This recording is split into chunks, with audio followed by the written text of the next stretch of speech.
The wedding went well, but the reception was amazing. The drinks were flowing, and a large number of the patrons were a little tipsy before the evening was over. The designated drivers could be identified by their sour looks, but most people ordered taxis or stayed overnight at a hotel. I stayed the night myself. I was the best man.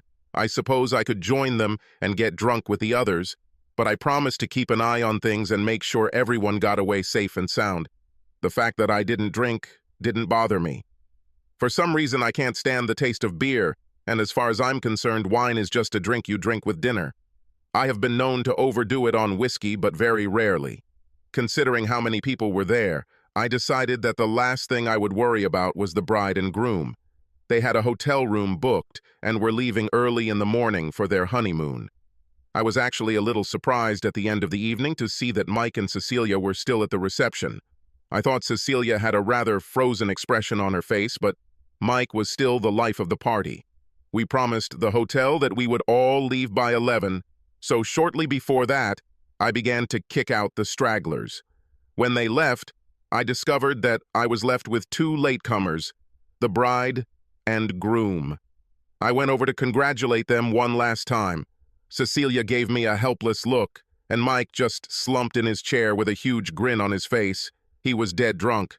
If we could get him to stand up, I'd bet he'd just fall flat on his face. I was tempted to let him, but Cecilia's unspoken plea forced me to behave and offer some kind of help. I pulled Mike to his feet and led him staggering towards the elevators. Once in one of them, I leaned it against the wall and we went up to the honeymoon suite. By the time we got there, Mike was unconscious. I'm a pretty tough guy, so when the elevator got to the right floor, I just leaned over and picked Mike up like a fireman, following Cecilia down the hallway to their room. Entering the room, I threw Mike on the sofa. I'll be damned if I take it to the bedroom. I helped Cecilia take off his shoes and outerwear, and we just left him there, snoring like that. He was out of action until the morning. I said goodnight to Cecilia and was about to leave when I noticed that she was biting her lip. Something was bothering her besides the fact that Mike was drunk, and she didn't know how to say it. I've always had a soft spot for Cecilia. If it weren't for Mike and his flamboyant style, there was a good chance I would have courted her myself.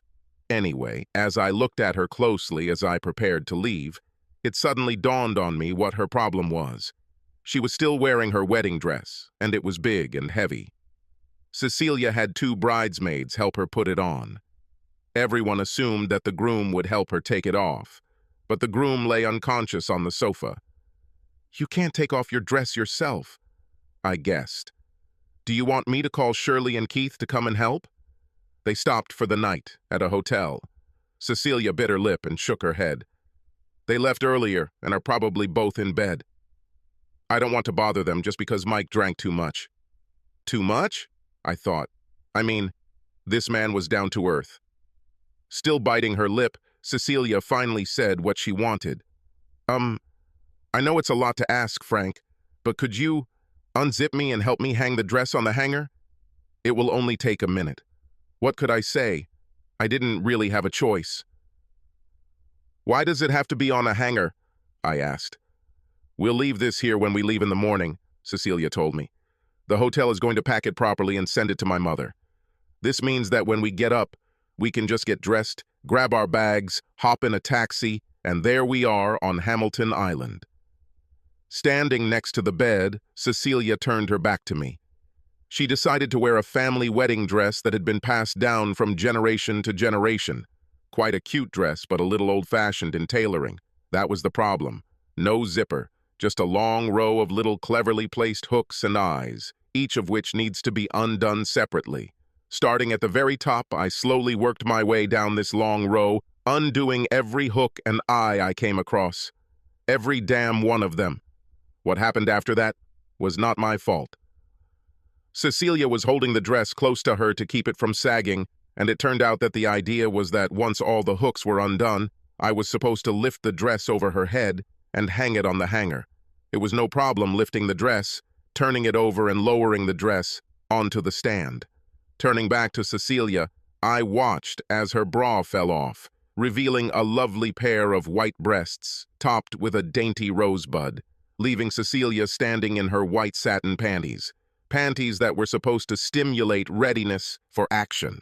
It appears that the couple of hooks I undid were bra hooks, and I deny that I undid them on purpose. Cecilia immediately, blushing, pressed her hands to her chest. It's too late since I already saw and admired.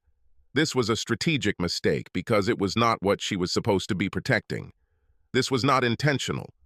I seemed to just be on autopilot, kneeling down in front of her, taking the scrap of white satin she was still wearing and peeling it off, even tapping Cecilia's ankle lightly to get her to lift it. This way I managed to take off my panties. Then I rose to my feet, carefully moved Cecilia's hands away from her breasts, and admired her nakedness. "You've been looking forward to this night for months," I said, my voice a silken murmur. "You're still a virgin, and you've set yourself up for it. It would be a crime to send you to a virgin's bed like this." The bed was already made. All the passengers had to do was lie down and throw blankets over themselves. I simply led Cecilia towards him and gently lowered her down. She watched me undress, shaking her head and telling me I couldn't. She was married now, and Mike was in the next room. Then it was my turn to shake my head. "I don't care," I said, and settled down on the bed next to her. She still protested quietly when my hand went to her chest, and did not stop until I covered her mouth with mine. All her protests, as I noticed, were verbal. She did not physically try to resist in any way, and did not begin to do so when I began to caress her. I did it slowly, arousing her with my lips and gentle stroking of my hands, starting with her face, moving to her breasts, touching and kissing, creating tactile sensations throughout her body. I felt the heat and wetness inside her, and it wasn't long before she gave in to me. I acted carefully, afraid of hurting her. Once we were both comfortable with my penetration, I began to move.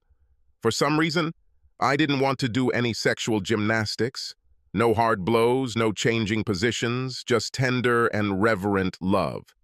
We moved gently together, and pleasure washed over us, but slowly, increasing in intensity. We stayed together, rocking together, enjoying this first ever encounter with each other's body, slowly moving forward. It took a while, but suddenly Cecilia tensed, and her eyes opened wide. "Frank?" she called, starting to tremble. I made a hasty push while Cecilia shuddered and clung to me, and at that moment the two of us reached the finish line. We lay together, and I just hugged Cecilia, and she snuggled up to me. Then she fell asleep. I sighed as I watched her sleep, but eventually got up, got dressed, and retired to my room, setting my alarm for early in the morning. I was supposed to meet Mike and Cecilia before heading out. I fell asleep as soon as I hit the pillow and didn't stir until the alarm went off. I groaned when I heard him, stood up, got dressed, and headed back to the bridal suite. I knocked on the door, but when I received no answer, I used the spare key I had and entered myself. Mike was still asleep on the couch, snoring loudly. I shook him and tried to revive him, but he didn't even move. Shrugging, I left him and went to the bedroom. Cecilia must have heard me trying to wake Mike because she stirred when I entered.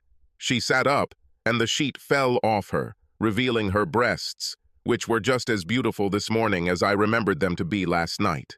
She blinked at me a couple of times, and then a memory surfaced. She blushed and lowered her eyes.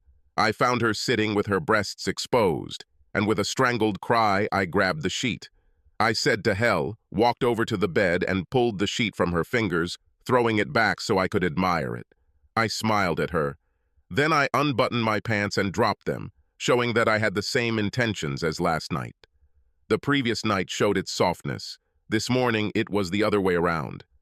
I slammed into Cecilia hard, and it quickly became apparent from the way she entered the fight that she was a willing partner.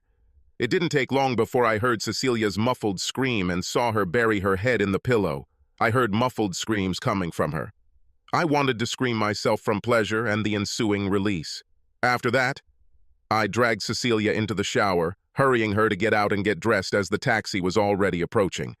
Another attempt to wake Mike was futile, so I left him there. When I checked out of the hotel, I also paid the bill for the honeymoon suite, although I told them it would probably be occupied until about 12. They were very understanding. Soon after, Cecilia was in a taxi heading to the airport for her honeymoon on Hamilton Island. It wasn't her fault that we couldn't wake Mike up in time. When the taxi arrived, I realized that she would not be interested in spending her honeymoon alone. It was too late to cancel the holiday, and it had already been paid for. I just naturally